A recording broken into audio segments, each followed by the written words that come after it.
Gente, um estudo novo acabou de demonstrar novas maneiras na qual os pares de base do DNA, eles são sintetizados.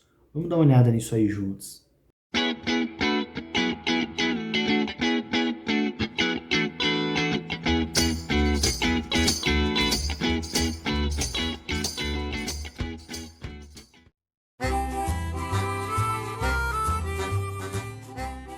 Gente, um estudo novo acabou de demonstrar como é que esses pares de base, essas bases nitrogenadas, elas são sintetizadas abioticamente em um meio seco, ou seja, sem a dependência da água como solvente universal.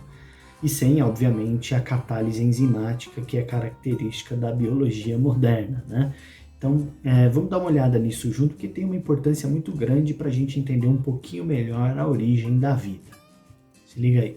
Bom, gente, então aí episódio 11, né? Um estudo mostra uma maneira nova de se criar aí os pares de base de DNA, né? Então, um estudo aí bastante interessante para a gente entender do ponto de vista molecular, um caminho aí mais específico para a origem do DNA.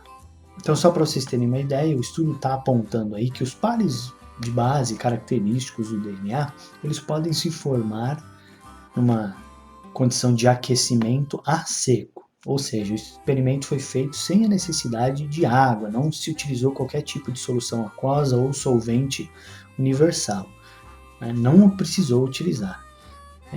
O que é diferente, né? Porque geralmente se busca um solvente universal como um meio ali pela qual as reações químicas vão acontecer, né? Por isso que quando um astrônomo, um astrobiólogo quer estudar um novo planeta, a primeira coisa, e a possibilidade dali existir vida, né? A primeira coisa que ele vai procurar naquele planeta é a presença de água, porque a água é o solvente universal. Ela permite que a maioria das reações químicas do universo aconteça. As células vivas hoje, elas controlam a sua produção de enzimas e de proteínas a partir de um maquinário molecular sofisticado, né?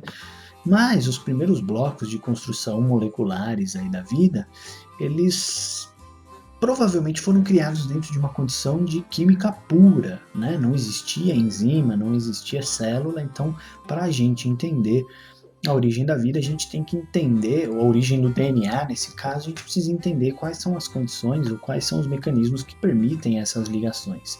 É muito fácil você olhar para uma célula viva hoje, como fazem os criacionistas e defensores do design inteligente, e falar, olha, tá vendo? Olha a complexidade dessa célula, ela não pode ter sido criada por processos aleatórios. E aí eles ignoram toda a trajetória evolutiva e toda a trajetória desde a origem da vida, né, que começou ali por volta de 4 bilhões de anos. Eles só olham o resultado e falam, olha, tá vendo?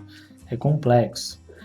Né? Dentro de uma preguiça intelectual de se estudar a origem do negócio, é fácil você virar e falar, oh, isso aqui é resultado de uma criação específica, de um criador, de um designer cósmico inteligente, ignorando toda a trajetória, toda a história daquela célula, né? De como aquela célula procariótica, de como aquela célula eucariota surgiu.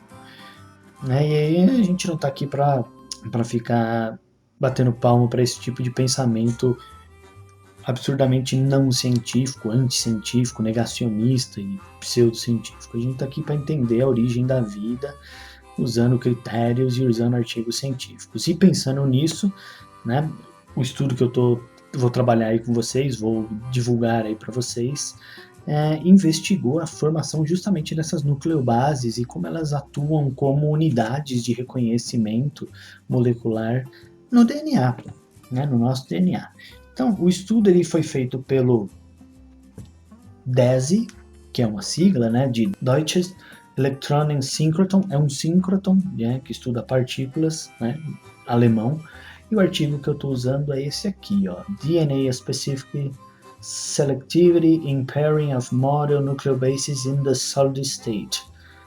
É esse artigo aí que eu vou utilizar para vocês, que foi publicado aí, né, na Chemical Communications, e o DESI, que é essa imagem aqui que vocês estão mostrando, dá para ter uma ideia da dimensão dele, é só um dos principais aceleradores de partículas do mundo, que investiga a estrutura e função da matéria, né, interação de de minúsculas partículas elementares, o comportamento de nanomateriais e de biomoléculas e tudo o que é importante para a gente estudar os mistérios do universo, né? E da vida também. E aqui está uma foto da parte interna desse síncrotron.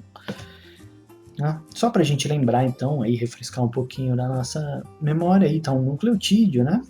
Que é formado por essa estrutura de fosfato aqui, né? Tem essa parte aqui que é a pentose, que é formada é uma molécula de açúcar com 5 carbonos, e a base nitrogenada aqui no canto, né, nucleobase, que pode ser guanina, adenina, timina, citosina, e no caso do RNA, a uracila, né? Então, lembrando que A se conecta com T no nosso DNA, né, formando 2 pontes de hidrogênio, e o C se liga com o G, formando 3 ligações de hidrogênio, e as 2 fitas se complementam, né, como um zíper ali, né, e formam a nossa estrutura do DNA que a gente conhece. Então eles estudaram justamente essas ligações aqui entre A, T, C e G, como é que elas ocorrem. E aí está uma imagem aí do estudo, né? Essa imagenzinha aqui estão as nucleobases que eles estudaram, certo? Essas nucleobases, né? Elas se conectam aí, formam essas ligações de hidrogênio entre si. E a ideia era tentar entender se esses pares de base eles podem ser gerados por energia mecânica, ou seja, de impacto, né? Simplesmente por aquecimento, sem a necessidade de água, né? Lembrando disso. Então, para isso, eles pegaram essas basezinhas aqui e elas têm uma estrutura aqui que é uma metila, né? Um CH3 aqui conectado neles aqui. Né? É uma nucleobase metilada, né? E esse grupo metil aí, ele é ligado a essas respectivas bases aí, nessas nucleobases, em princípio permite que forme-se essas ligações de hidrogênio fechando lá a molécula do DNA, aquelas ligações que a gente chama na verdade de Watson e Crick, né? Que foram os caras que descobriram, que modelaram, né, a estrutura do DNA em 1953. Então, as nucleobases metiladas, elas ocorrem naturalmente em muitos organismos vivos, né, e tem uma série de funções biológicas aí importantes. No laboratório, os cientistas eles tentaram produzir essas bases, essas pares de nucleobases, né, por trituração. O que eles fizeram? Eles adicionaram um pó de 2 nucleobases em um frasco de moagem, né, o A e o T, e colocaram uma esferinha de aço ali dentro e foram chacoalhando, né, movimentando aquilo, agitando aquilo controladamente. Aquela esfera de aço ali dentro vai promovendo impactos mecânicos ali controlados, e no final, quando eles analisaram aquela amostra, eles encontraram o A, né, a adenina, se conectando com o T da timina, formando as suas pontes de hidrogênio. Nossa, parece algo novo, né? Na verdade, não é algo novo. Isso já tinha sido feito em outros experimentos, em outros artigos, e eles conseguiram reproduzir isso, né? O que eles não conseguiram reproduzir foi, a princípio, o C com G, né? A citosina com a guanina. Então, numa segunda etapa do experimento, os pesquisadores eles aqueceram os pós, né, agora com citosina e guanina moídas, né, e aquecidas até 200 graus Celsius, e foi constatado que houve a ocorrência ali, né, de a conexão entre citosina e guanina, formando as pontes de hidrogênio.